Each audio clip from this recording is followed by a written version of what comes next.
Hello, my name is Trinell Gilmore. That's Tra, and is in Nancy ELL Gilmore. You can call me Trey.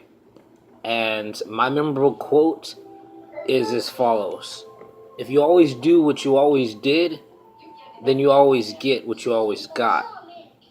There's a lot of controversy about who the author of this quote is. It could have been Einstein, it could have been Anthony Robbins, Henry Ford, or even Mark Twain.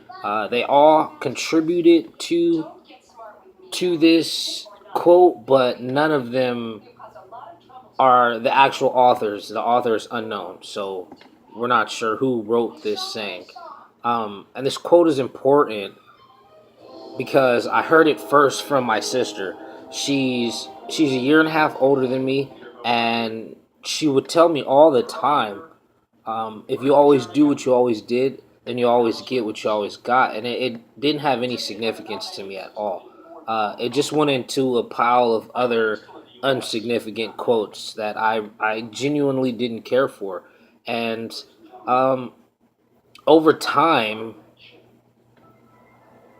I began to realize that she was trying to warn me to change my life around.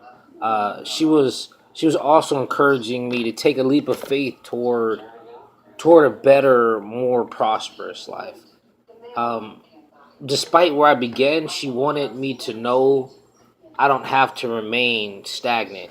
I don't have to stay in the same position I'm already in, and and it took me a while to realize it, that she was trying to help me. She was trying to be my guardian angel. I didn't appreciate her for it, and that's my own fault. Um, Ultimately, I chose not to listen. I chose not to heed her advice, and in result, um, I began to keep going through this cycle that my family has been in for years. And somehow the men in our family always choose to do XYZ, and I continued the cycle and ultimately paid a price I was not willing to pay. Um, and during that time I was paying that price, I constantly reminded myself of the quote that my sister told me, and with that I became a better, stronger man. And that is, if you always do what you always did, then you'll always get what you always got. Today I've come so far from where I was, and and I want you all to utilize this quote.